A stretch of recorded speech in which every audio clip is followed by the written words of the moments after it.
आज हम कवर करने वाले हैं रोटरी सैम्पलिंग वाल्व या जिसे रियोडाइन इंजेक्शन सिस्टम भी कहा जाता है। ओके, ये एक HPLC का कंपोनेंट है। HPLC में जो इंजेक्शन सिस्टम्स होते हैं यानी कि सैम्पल इंजेक्शन सिस्टम्स, उसमें से ये एक टाइप का इंजेक्शन सिस्टम है जिससे एक फिक्स्ड वॉल्यूम सैंपल का हमारे कॉलम में इंजेक्ट किया जा सकता है। Okay, so let's start with this. First of all ये हमें जानना है कि HPLC में इतना पर्टिकुलर अमाउंट ऑफ सैंपल डालने की ज़रूरत क्या है। द थिंग इज़ HPLC एक बहुत ही सेंसिटिव मेथड है जिसमें कि सैंपल को क्वांटिटेटिवली एनालाइज कर सकते हैं हम। तो इसका मतलब ये हुआ कि हम जितना सैंपल डालेंगे उतना ही डिटेक्टर रिस्पॉन्स देगा HPLC में। दैट इज़ वाई हमें एक पर्टिकुलर अमाउंट ऑफ सैंपल डालना HPLC में ये बहुत ज़रूरी है। ओके, तो उसके लिए वो पर्पस से ये एक पर्टिकुलर सिस्टम बनाई गई है जिसे कहा जाता है, पॉपुलरली कहा जाता है रियोडाइन इंजेक्शन सिस्टम, या आपको एग्जाम में रोटरी सैम्पलिंग वाल्व भी कहा जा सकता है क्वेश्चन में। ओके, सो ये है डायग्राम रोटरी सैम्पलिंग वाल्व या रियोडाइन इंजेक्शन सिस्टम का। ओके, तो हम स्टार्ट से स्टार्ट करेंगे, यानी कि हम एक एक करके हर एक डायग्राम को इन डिटेल देखेंगे। Just as a side note, ये डायग्राम मैंने लिया हुआ है डॉक्टर सुप्रिया महाजन की बुक से, जो एक बहुत ही ब्यूटीफुल बुक है, और ये डायग्राम बहुत ही सिंप्लीफाइड वे में दिया हुआ है जिससे कि आपको ईजिली समझ आ जाएगा, लेकिन एट द सेम टाइम आपको परफेक्टली समझ भी आ जाएगा। ओके, तो हम ये डायग्राम से लेट्स से स्टार्ट करते हैं। अब इसमें आपको दिख रहा है कि एक दो पर्टिकुलर लूप दिख रहे हैं आपको, राइट। इसमें एक लूप है ये वाला लूप, यानी कि जिसमें जो लूप दिख रहा है ये एक लूप है, राइट। यानी कि हम इसे कहेंगे कि EF लूप है क्योंकि ये E से F पॉइंट तक जा रहा है। ये जो लूप है ये कैरी कर रहा है इल्यूएंट, ठीक है, ये इल्यूएंट कैरी कर रहा है। इल्यूएंट का मतलब क्या हुआ, एक तरीके से इस केस में हम कह सकते हैं कि इल्यूएंट जो है वो है मोबाइल फेज। मोबाइल फेज यानी जो फेज अपने साथ सैंपल यानी एनालाइट को एंड तक कैरी करेगा, यानी कि जो प्रेशर फॉर्म में हमारे पास एक लिक्विड आता है जो स्टार्ट ऑफ द कॉलम से एंड तक जाता है एनालाइट के साथ, वो पास कर रहा है ये EF लूप से। ओके, तो ये तो हुआ फर्स्ट लूप। सेकेंड लूप जो है वो है ABCD, यानी कि इसका पाथ क्या है ये हमने एरोस से दिखाया हुआ है यहाँ पर। ये है इसका पाथ, यानी कि ये यहाँ से आएगा A तक जाकर B तक आएगा, बाद में यहाँ से पूरा बड़ा सा एक सर्कल यानी कि एक लूप लेगा, यहाँ से आएगा पॉइंट D तक, बाद में आएगा C तक, आई अपोलोजाइज फॉर दैट, बाद में आएगा C तक और C से बाहर चला जाएगा। ओके, सो ये है दो लूप्स हमारे। अब ABCD लूप जो है यानी कि ABDC in this case, ABDC जो लूप है वो कैरी कर रहा है हमारा सैंपल। ओके, ये जो हमारा सैंपल यानी एनालाइट है वो कॉन्स्टेंटली पॉइंट A से पॉइंट C तक जा रहा है, यानी कि वो सिस्टम में इंट्रोड्यूस किया जा रहा है और बाद में C पॉइंट से यहाँ से सिस्टम से निकाला जा रहा है बाहर की साइड, जो वापस रीइंट्रोड्यूस किया जाएगा A में। ओके, सो ये पूरा एक लूप है जिससे कि सैंपल कॉन्स्टेंटली अंदर लूप में घूम रहा है। ओके, सो अब हमें क्या करना है, एक फिक्स्ड क्वांटिटी ऑफ सैंपल, ये जो सैंपल है इसका एक फिक्स्ड क्वांटिटी हमें ये लूप में एंटर करवाना है। ओके, हमें क्यों करवाना है, क्योंकि मोबाइल फेज है जो वो अंडर प्रेशर है, जिससे कि वो एनालाइट को पुश करके कॉलम के थ्रू डिटेक्टर तक ले जाएगा। इसलिए हमें मोबाइल फेज के साथ साथ हमारा सैंपल भी चाहिए जो एंड तक जाएगा डिटेक्टर में और एनालाइज किया जा सकेगा क्वांटिटेटिवली। ओके, सो ये तो है फर्स्ट लूप। अब इसे कहा जाता है फिलिंग मोड। ओके, इसे कहा जाता है, ये जो मोड है इसे कहा जाता है filling mode. Okay, filling mode क्यों कहा जाता है? ये इसे इसलिए कहा जाता है क्योंकि यहाँ पर जो सैंपल है वो कॉन्स्टेंटली, ये जो पूरा लूप है इसमें फिल होता जा रहा है, राइट? इसमें कॉन्स्टेंटली फिल होता जा रहा है जो सैंपल है हमारा वो, ओके? तो ये पूरे लूप में फिल हो रहा है, इसलिए इसे कहा जाता है फिलिंग मोड, ओके? और ये जो मैंने ब्लू कलर की वर्टिकल लाइन बनाई हुई है वो इस वाल्व का एक पर्टिकुलर पोजीशन है, ओके? एक पर्टिकुलर एंगल पे इसका पोजीशन है वाल्व का, यानी कि जो रोटरी सैम्पलिंग वाल्व है उसका, ओके? सो ये मैंने बनाया हुआ है। इसके बाद जो डायग्राम सुप्रिया महाजन मैम की बुक में दिया हुआ है वो है ये वाला डायग्राम, ओके?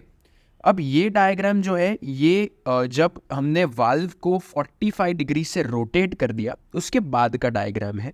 ये मैं समझाऊंगा आगे जाकर, लेकिन मेरे ओपिनियन में एक इंटरमीडिएट डायग्राम इसमें ज़रूरी है जिससे कि जो सिस्टम में शिफ्ट हो रहा है वो समझ आ पाए बेटर वे में, ओके?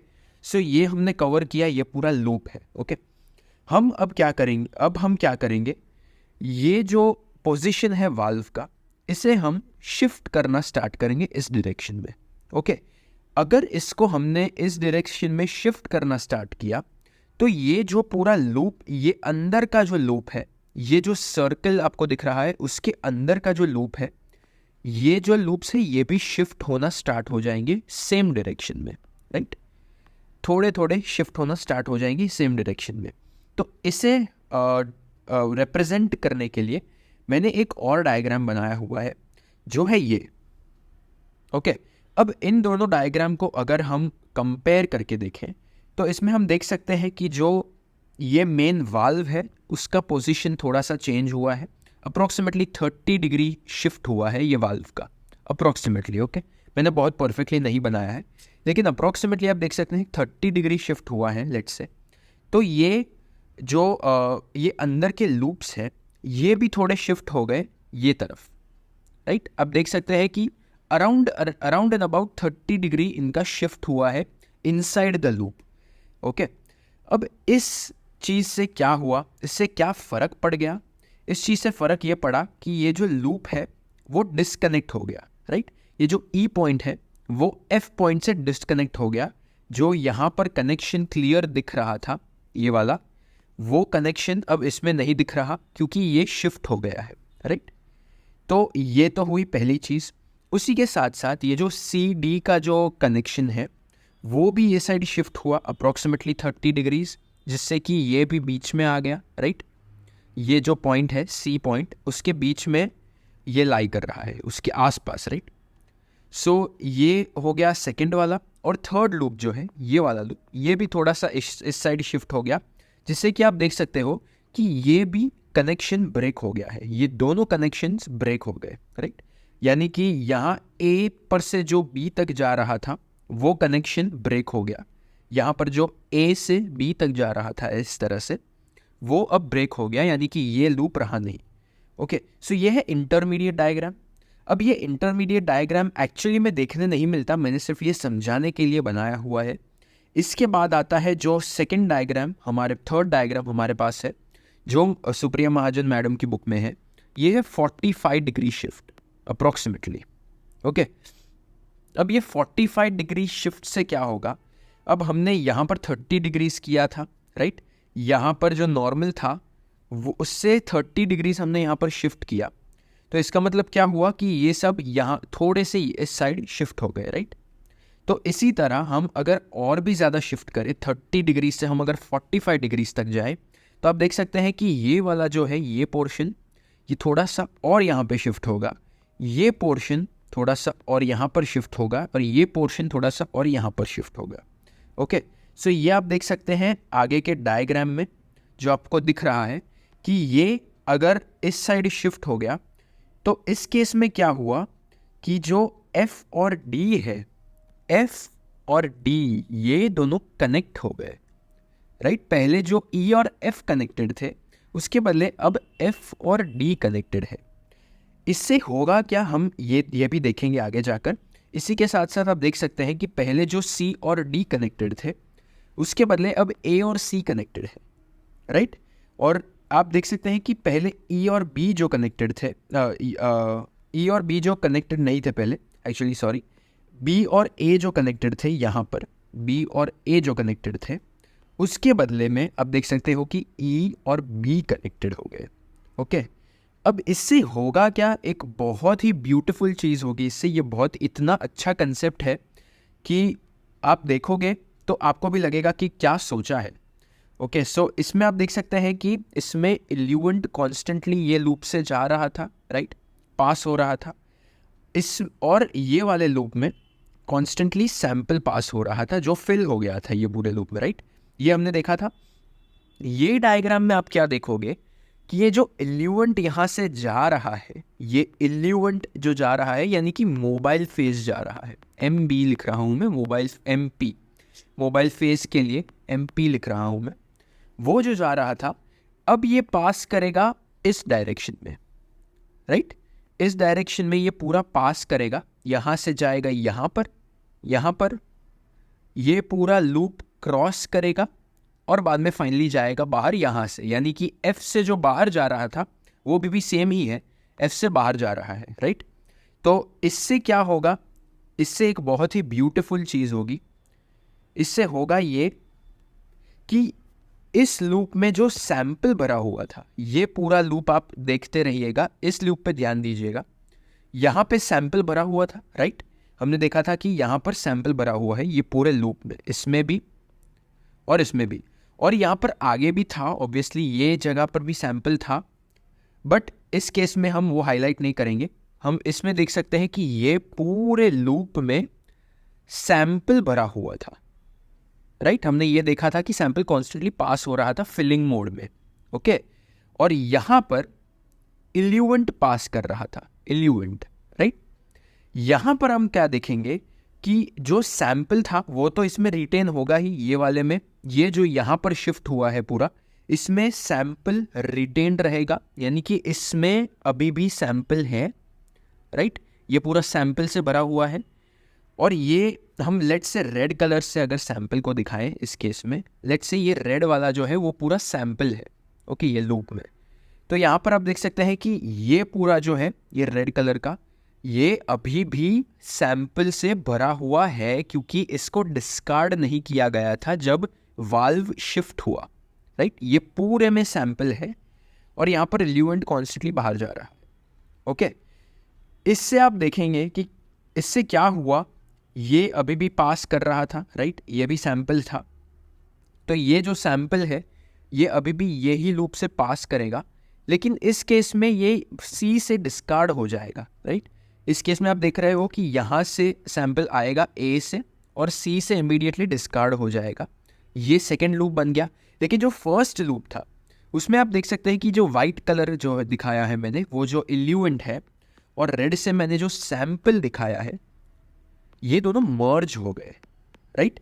ये दोनों मर्ज हो गए, यानी कि ये लूप से अब सैंपल भी जा रहा है, यही लूप से अब इल्यूएंट यानी मोबाइल फेज भी जा रहा है, राइट।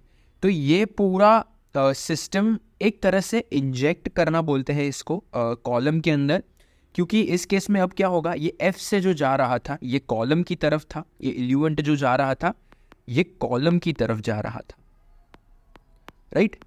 तो अभी इस केस में क्या होगा, ये सैंपल जो है जिसके साथ साथ इल्यूएंट है, सैंपल के साथ साथ जिसके साथ मोबाइल फेज है, वो पूरा कॉलम से जाएगा, जिससे कि उसे क्वांटिटेटिवली एनालाइज किया जा सकेगा डिटेक्टर के द्वारा, राइट।